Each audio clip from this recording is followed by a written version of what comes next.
Welcome, Power Sisters, to day 3. Today, I have got an amazing woman with me, and I am your co-host, Tina Kapp-Kailea. We're here to have real conversations with real women, and I am really honored to have you with us on this day and for the whole week, where you can find some different angles of how you can live life to your fullest, to be the woman that you're here to be, and have it all and on your terms. So today, my guest is Dr. Gloria Willingham-Toure. She is a leader. She has a lot of experience for more than 25 years in literally every industry. And I really love her to share her story with us and how she defined power and leadership with her expertise. Welcome, Gloria. I am so excited to be here with you today. And thank you so much for that great introduction. I appreciate that. And I want to just sort of lean right into it. And my whole background speaks to the whole notion of women being women while still having power. So if I were to look back on that, I started out in one of the most feminine of professions that you can probably be in, to be perfectly honest. And that was in nursing. And I started out actually as a staff nurse, loved what I did. And as I grew in that role, and I ended up going into roles that were really more leadership roles, and administration kinds of roles, and research kinds of roles, and educate roles that were really, aside from being a nurse, those are male-dominated kinds of roles. And let me tell you what I mean when I say male-dominated, when I'm talking about myself and my whole journey. It means that those roles, administration, leadership, were not really created for us as women. They really weren't. We stepped into those roles after they had already been created, and we became whatever the role said that we were supposed to be. And perhaps a real good example that I have is my time in the military. The military is highly structured, and so all of the structure, all of the rules, the regulations, even how we dressed and what we wore, it was all really designed for men, either for us to look and act like men or to think like men. So much so that I think it was really all normalized in me. It became a normal thing to do.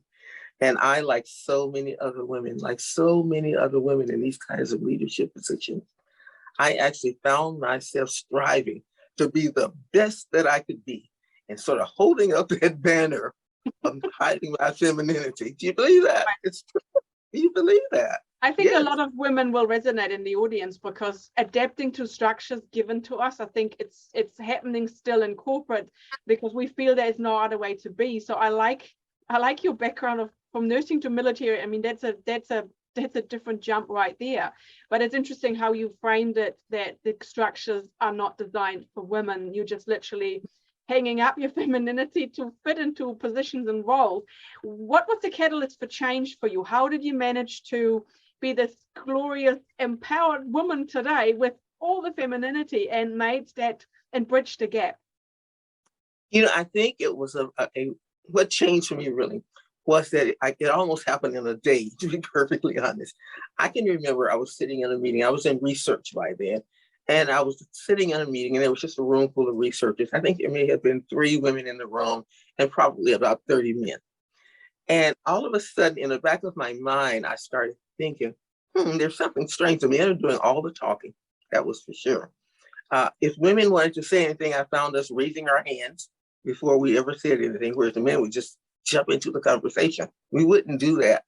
And if we had anything to say, it was quickly sort of ignored in a strange kind of way. And by that, I mean, as we were talking, we'd be talked over. And the thing that I noticed about that is that we were accepting that. And we would sort of withdraw at that point. And so I took out my pencil and a piece of paper, and I started literally watching everything that went on. I looked at where we sat in the room. I looked at when we spoke. I looked at what we said. I looked at what the reactions were. I mean, I was literally mapping out that power structure in that room, except that I didn't know at the time that was what I was doing. I would learn later, how to really give that a name. But I was so angry. It was anger. And I was trying to figure out, is my anger real? Should I be feeling this way? Is there something wrong with me? And then when I got home and I looked at what that little map looked like, and I thought, oh no, it's real, all right. It's very real. And at that point, I became very conscious of it and I could call it out. So from that point on, every time I went to a meeting or if I was involved in something, I could literally call it out. And once I started doing that, of course, then you become sort of the bad person because you're the one that's always saying something about it. But by then, I knew how to call it out and I knew how to put it in context because I had watched it so much. And so that was my changing point. And I really think, and I've talked to a lot of women over the years, and I think that as women, we all have to come to a point. It may not be the same way I came to it, but there comes a day that I think most women can say that was the day. That was the day when I said no more. That was the day when I said, I know who I am. I know what I can do. I know why I'm here. You don't know why I'm here. You think I'm here because of why you're here. We're two different things here. And I think once you get that I don't like to use the word empower. I like to just hit it hard and call it power. I think the power starts to rise up. You know, I always say that we all have power. We really do. But it's scattered all over the place. You know, it's scattered. I think I had just as much power when I was sitting in that room and being quiet or raising my hand. It was buried within me. It was in there, but it had to have a catalyst so that I could bring it out of me. And I think that happens to so many women. You sit and you think, I felt that way before. That resonates. I think everyone has been there. I certainly have, where there was a time I can vividly remember a point where I said no more, and I've made decisions, and it changed the trajectory of my career and what I went for. Now, I'd be curious to know, being in a position like that, how was it perceived when you first stepped out to go, I'm not playing this game anymore, I'm doing me now, and the rest of us has to deal with? I'm assuming it might have ruffled a few feathers along the line. It did ruffle a few feathers. And let me tell you about that, though. The ruffled feathers did not speak aloud about it initially. They gave me the look, I call it, that look, like you should just shut up now, but didn't really say anything about it. Instead, it went underground. And that there was a lot of conversation outside of that meeting about me, a conversation to the point that, you know, she's just difficult and I don't know what this is about. You know, things were going along just fine. Those kinds of things start to sort of surface. Now, the good thing about it is that I was in an organization where there were many other women who really sort of admired the fact that I was sort of stepping forward. And so they really became, truthfully, my eyes and ears within the organization. They really did. So by the time I would get to a meeting, I sort of knew everything that was being said at that point. But I think what happened over time was that one thing was certain was that I did know what I was talking about. That's for sure. Why did I know so much about what I was talking about? Because as a woman, let me tell you, by the time you got to that level of position, you had to. You had to. We had no choice. Because as I said before, the role was not made for me. So I had to learn what that role was. And I knew what the role was. So now I felt I had reversed from my learning the role to my now showing them who I was, to now helping them see what it means to be a woman in this role. Because everybody knew what it meant to be a man in the role. Of course they did. But what does it look like when there's a woman in this role? That's a great question. I think the audience would really have a bit of a deep dive with that, because I think we have taken on all those different roles. If you wind the clock back 100 years ago, we were completely different, and we haven't given up our roles as mothers, sisters, daughters, the nurturers of the family. And we have taken on this extra hat where we are now, well, quite often the breadwinners, but also somebody who wants to be heard and seen and want to drive their own goals and their own desires. And like you said, we used to pick the chairs at the back of the room and we were waiting until everyone else had spoken. And I think it comes back from childhood conditioning. And I know that when you come to a certain age, you're less tolerable on what is thrown at you. Now, I see women coming through into the workforce now who have dreams and aspirations. Have you seen a change on how the next leadership generation views success and power for them being a woman? Have you noticed anything in your experience? Actually, I have. I really think as I'm seeing younger women move into those realms, particularly as they move into leadership realms. I've seen them be bolder, I think, than I ever was at the very beginning. I see them really asserting themselves, to be perfectly honest. But what I do notice in them, though, is that when I get them and we're talking, we're pulling aside, the conversation has not changed a whole lot. It really hasn't. Because I still hear them saying some of the same kinds of things that I said when I was in those roles at a much younger age as well. And often they'll say what it's gone into internal, what they feel at this point. I feel I'm not really being heard. I feel as if I'm in the room and there should be some refreshments that I'm going to be the person that's looked to have that already and set up. They say things like, I feel as if, why do I have to be the one that's always going to be the one that's going to take the notes? Why is it me? Can't one of the men pick up that pen? So I hear the same feelings. I think it's probably just not as codified, if I can use that word, as it was when I came along. Because a lot of the things that I think as a woman, when I came along, were really codified. They were codified in policy. I talk about the military a lot. Policy said that we had to dress like men. It was codified. So now it may not say that, but you still know that there are certain behaviors that are considered to be success behaviors. And most of the time, those success behaviors are behaviors that are not necessarily who we are as women. And so we're still fitting ourselves into a box. And the challenge now is to have, I think, to have these generations now. There are generations of us out there now who have been in these leadership roles to start to come together and to look at that, to sort of take those layers off, and start looking strategically. How do we handle this? What do we do? Who are we? And that's starting to happen. I love talking to younger women. I love talking to them because once that door is open to those conversations, oh, you would hear the whole conversation at that point. But I admire them. I admire what's going on with our younger generations now. Yeah. How do you address the situations where women who are maybe stuck in corporate structures where they still, I think we're coming to a point where you resign yourself at a certain level in your career and in a certain rank, so to speak. You resign yourself to, oh, it's just the way it's always been, and I can't see a way out of it.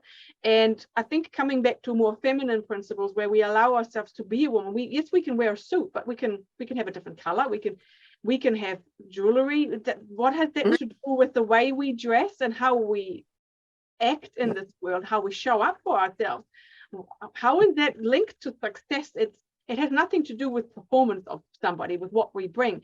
How did you manage to reinfuse those very masculine leadership roles for yourself with that femininity to come in? What is your secret sauce to infuse to be a woman and still be powerful in your own right?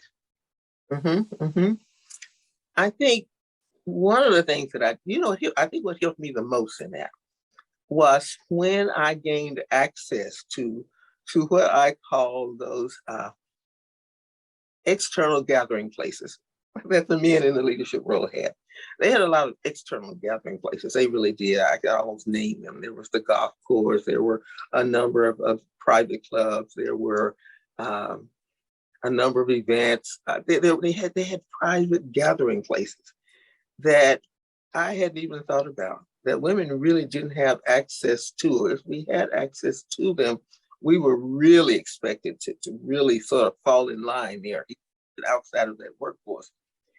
And so I think once we had access to that, where we could indeed be ourselves at that point, because now you're in a social kind of role here.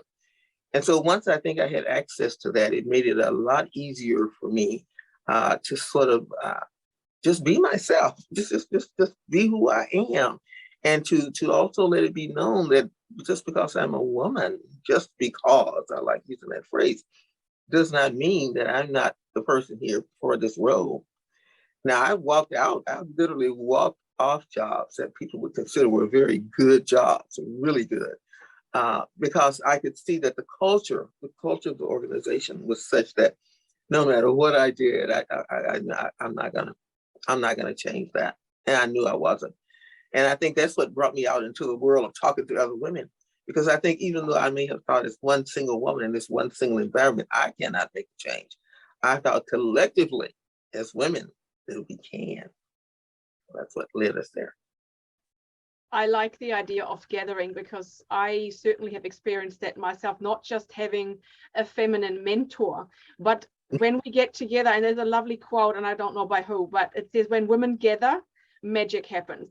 Because I think getting used to, and even in a work environment, in my experience, it was very keeping your cards to your chest and elbowing your way out. And there was a lot of competitiveness amongst women, and it was not healthy, because we are naturally designed to communicate. We actually speak a lot more words a day than men do. It's just the way we're wired. So we naturally want to communicate, but in the workplace, it can often be that water cooler gossip and this mean girl mentality that we may have experienced throughout our lifetime, and in the workplace it perpetuates. So I think if we drop our armory and really show up honestly and go, you know what, I come up to this because not everything is a box of fluffies. If we have seen roles, we have challenges, but we are less likely to admit that. And on the other hand, we are less likely to celebrate when we are making major wins. I think we need to step out more to celebrate with other women. And it's almost like bragging and being full of yourself is perfectly fine, because we can do everything in our own right.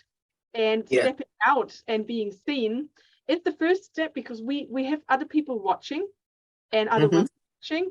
So wow, she can do that, maybe I can too. So there comes a responsibility of stepping out. And I know that one of your leadership is that you lift others as you grow. What gives you so much joy being that leading light for the next generation and those around you? It feels so good every time I see someone and I watch them step up and step out, I call it. It feels so good. I'm going to give you just a quick story, about 2 minutes here, but I have to share this. There was a young lady that I worked with who was the dean at a college, and at the time I was the interim provost and senior vice president. She was the associate dean, I'm sorry. And she was so good at what she did.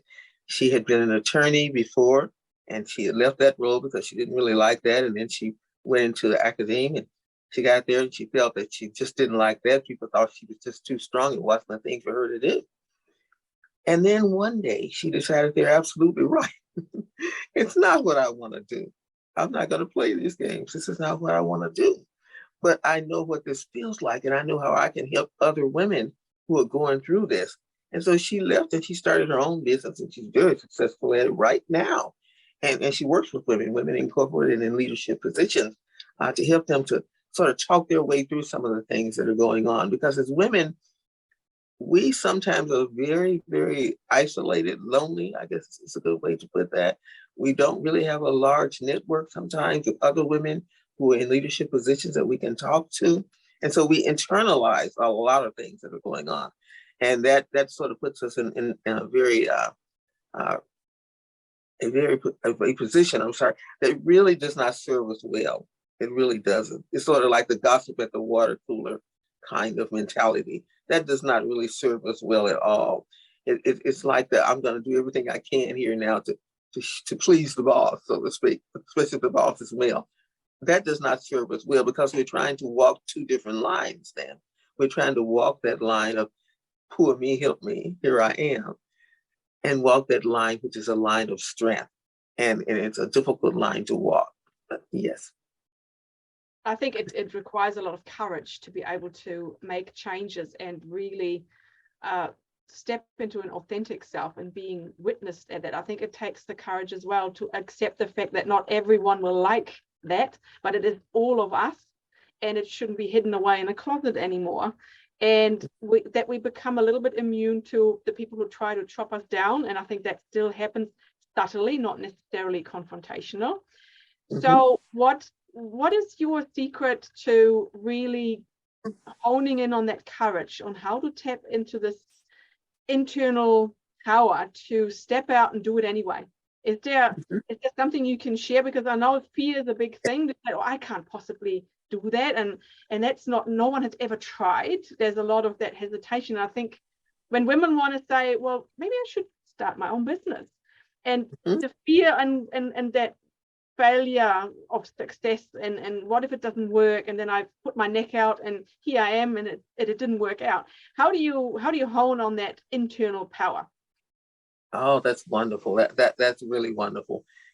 I think what happens with that is that I call it steps to gathering your power. I talk about that a lot. And I always say that one of the very first steps to gathering your power is I call it taking an inventory of your life.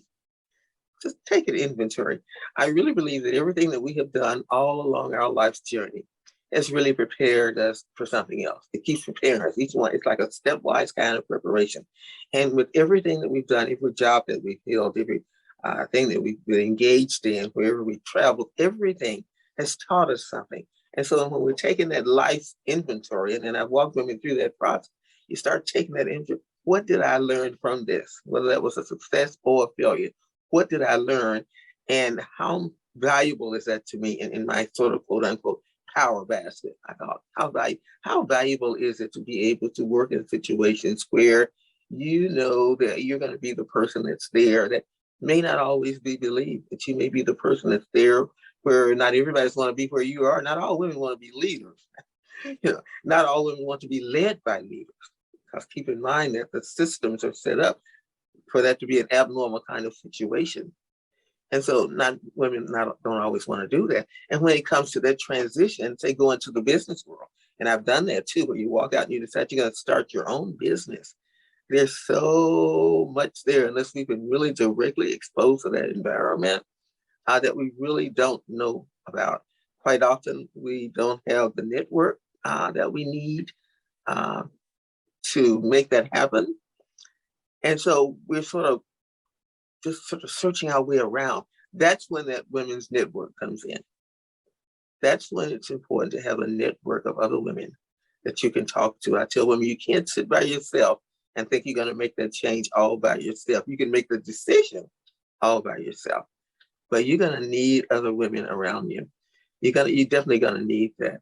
And I also like to say, as a part of this, because I really believe you do need male allies. I don't think you're going to make it out there where you just all women, because you need to know what's inside that network as well. But we definitely need to learn how to come together as women when we're talking about how do we make the change? What do we do? How do I know it's the right time to make that change? What kinds of things do I need to take into consideration? All of those things become very, very, very important to you. Incredible. Allyship, that's a powerful word right there. And I think one that's often misunderstood, because there's a lot of times where, especially in networking, instead of fostering true connection, we are trying to just profile ourselves to, it's like, you're trying to be first in line, and it can come across as a bit disjointed rather than just having a real conversation. You go, you know what? I struggle with it sometimes, and here's what I've done about it. Because by the time we actually share some of the obstacles that we've come across, we allow other women to give themselves permission to go, you know what? I struggle with the same thing. And then every time I've been in a women's gathering, everyone comes out of the woodwork and you realize, oh, I'm really not the penguin on the ice shelf floating here by myself. Why is no one talking about this? We all have similar things in common. And then when it's a common shared problem, we have all different solutions, and we can bring it all to the table and collectively foster a change. So I think it's very powerful. So thank you for framing allyship. And obviously voice is another big thing, where that goes back to being the good girl, and not being too loud, too boisterous, and too outspoken. How can you overcome that? Because that is a huge deal for a lot of women to speak up in front of people in particular. So is there anything you can share with how they can work on honing in on their voice, on having their truth being spoken and being vulnerable at the same time? Yes. Now, I do believe that that's a coachable skill. I really think that's one thing that we can really sort of coach each other into. One of the things that hurts us sometimes, I think, as women, is that when we don't tell each other, especially those of us who have been through this, who don't tell each other exactly what it is that we're seeing. We don't tell each other that. And so we say, until we start talking, I've been exactly where you are right now. I've been there. I know what that feels like. I know where I feel like I'm just going to have to scream it out loud, or it's not going to be heard. And so I know what that feels like, and you just do it. And I said, but let's talk about that now. Let's go back and let's relook at that now. Let's see what really led up to that now. And let's see how did you feel? What brought that about? And what can we do about this? Because you can't sit quiet all the time. I use this whole thing sometimes. I work with a lot of all male groups. When I'm in all male groups, I always ask the question. I always say, I just want to be clear here while I'm here. I'm trying to figure out the ground rules in this situation and in this meeting or whatever. And I want to know now, are you telling me that in this room now, that some of us can just yell and beat on the table or stand up or do whatever it is, and some of us cannot? Now, I want to know the answer to that question, because I have noticed that several of the men in the room seem to get the attention by getting louder. They sort of ramp up the voice, or they ramp up what they're looking like. Whereas women, we raise our hand. We raise our hand. So if the rule is good for one, it's good for the other. And when I say this, I'm serious. I've said this a lot of times. If it's good for one, it's good for the other. So if the rule is going to be that we have to be loud and whatever it is to get to be heard, then I can play that game too. But if the rule is going to be that we're going to sit here and we're going to respect each other and we'll look at what we have to say, I can play that game too. I need to know what is the rule in this room so that we're all playing that same rule. Because you see, what happens with that is that quite often you'll find it's that the rule becomes uneven. It's acceptable for this person over here to act this way. This man can act this way. And people sort of back off. It's acceptable. But if a woman gets up and acts the very same way, you're loud, you're boisterous, you're hard to deal with, and it's not acceptable anymore. Well, it's not acceptable for her. It's not acceptable for her, but it's considered by default acceptable for him. So clear ground rules, and don't be afraid to ask for those. Don't be afraid. I think that still happens a lot, where we're judged with two different set of what's appropriate and what's not. And just because there's a rule doesn't mean it's necessarily a good one, or one that fosters a great harmonious business relationship. And I think when we are trying to change the very same structures, we sometimes have to disrupt patterns just to see. And you've had this at the very opening when you talked about how we started mapping things out. I think I want to have you in every boardroom just to analyze it, because I think the senior management who's all worried about the bottom line, they may not understand the subtleties that someone from the outside in can actually observe, because it becomes so obvious when you're not in it on a daily basis. So thank you so much for sharing it. I think the audience may have some great ideas on how to frame a meeting next time, or how to observe what may be playing out, and then being the change. Because if we continuously asking for, also being from a place of self-worth, where you go, you know what, I deserve to be heard, period. It's not, should I raise my hand and wait until someone points at me to be able to speak? Sometimes you can be absolutely a bit more assertiveness without necessarily having shrill and having a loud voice. And I think men, I agree that they are a little bit more wired that way maybe. But again, it's a historical thing where they have their role, we have our role. It does not mean that we have to be quiet all the time.